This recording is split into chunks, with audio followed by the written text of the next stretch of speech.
Ito ata, oh. Pilipinas! Ay, grabe Ngayon ko lang po napagtanto, mga kababayan, ang ginaw-ginaw pala dyan sa Pilipinas. Anong buwan niya yon? Setyembre pa lang ho? Grabe naka-bubble jacket. Naka-bubble jacket Oh, Yorme, ito ba yung hinahanap mo? Ito si Boy the Purge. Purge daw ho, mga kababayan. Tingnan mo yung tsura na nasa likod, Tingnan mo yung yung kilusan. Game! Bayang Pilipinas! Bayang Pilipinas! Umuulan na po ng snow dito sa Pilipinas. Naka-bubble jacket. Ano ba yan? Forma? Ako kapag pumupunta ako New York, mga buwan ng Pebrero. Yan, pumupunta ho tayo dyan, mga kababayan, pagka ganung buwan. Sila, yun yung pinakamalamig at doon talaga nagyayelo. Mga Pebrero ho, mga kababayan. Hindi ako nagsasuot ng ganyan Yung suot ko lang yata kapag pumupunta ako doon. 2 jacket, pero yung ganyan, sir, lamig, parang sobrang lamig yata dyan. Magandang tanghali sa inyo lahat.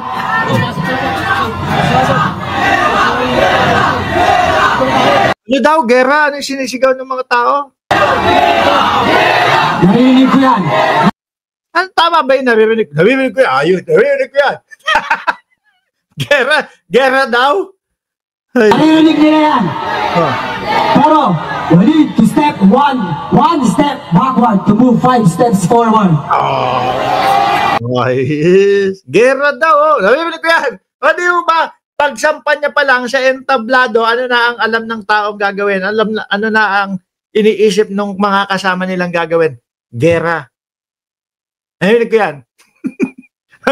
ang ginaw dito. Maginaw. Siguro kahit na umuulan, pawis na pawis to, ano? Kailangan nilang marinig to.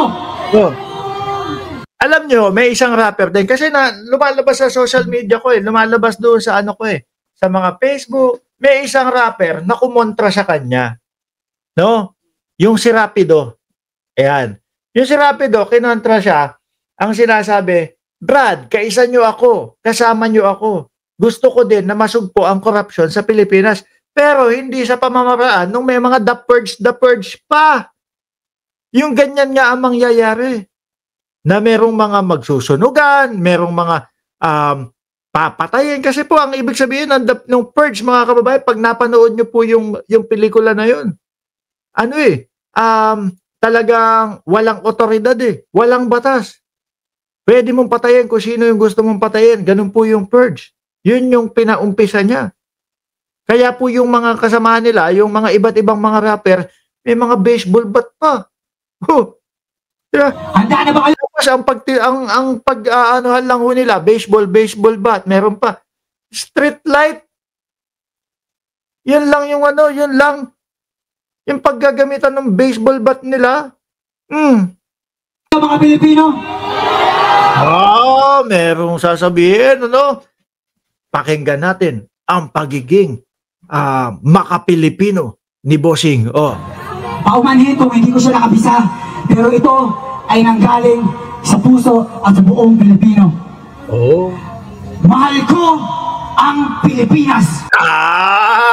Wala kayo dyan. Wala kayo sa lolo ko. Parang ang nirelease nitong kanta nung limang buwan ang makalipas. Chongkian Pap daw Para sa mamamayang Pilipino ba yun? Yung himukin, kumbaga, engganyohin yung mga kabataan na magchongke. Tapos ngayon, biglang maka-Pilipino na. Aking lupang sinilangan. Aking lupang sinilangan. Tingin ko, agilapin ka ni Yorme talaga. Kumpara sa kalayaan ng bayan. Yung iba, dating, talaga, kumpara sa kalayaan ng bayan. Masakit sa lalamunan, Talaga may diin, Sabi ni Minecraft dude, adik ata yan, Ewan ko, sir. Pagkakaalam ko lang, magpang-ginaw yung suot niya, Naka-bubble jacket. buong puso ko tong pag-aalayan. How? Lagpas 500 taon nang sakupin tayo ng mga Espanyol. History ho yata itong napuntahan natin, mga bossing. Ay ba, ano, lupit. Yung tipo bang parang Magellan, parang sila Lapu-Lapu yung nagsasalita. Nandito na ang mga kalaban. No? Hindi natin nahayaan. Tapos may hawak na itak dito, no? Nakagano, no? Iba dating. Yung pati yung pag-deliver ng sinasabi.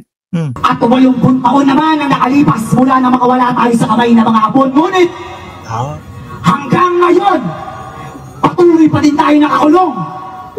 Mahirap at naghihikahos. Oo, baka kasalanan naman yung iba.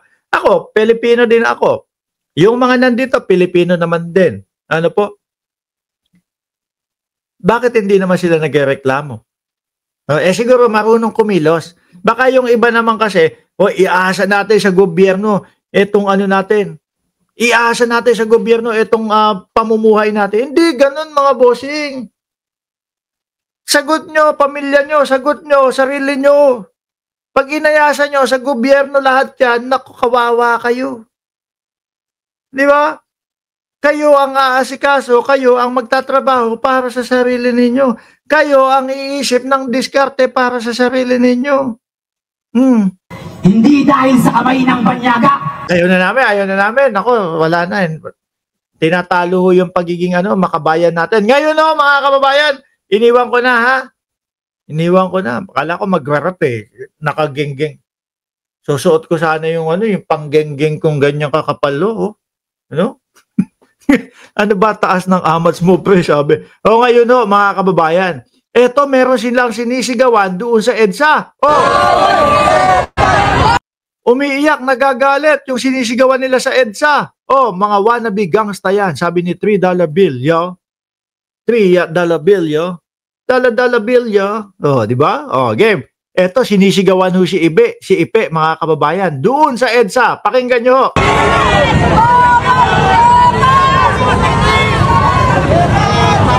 Ayun, si Ipe, ayun, nandun sa may gilid ng kotseng itim. Pakinggan nyo yung sinasabi ng tao.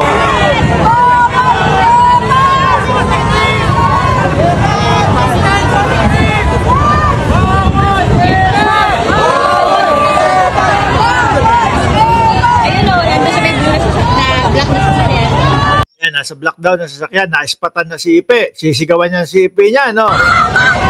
Umuwi ka na! Umuwi ka na! Titignan ho ni Ipe yan, mga kababayan. Titignan niya ng masama yan. Napik ko na agad sinigawan lang, umuwi ka na Galit agad.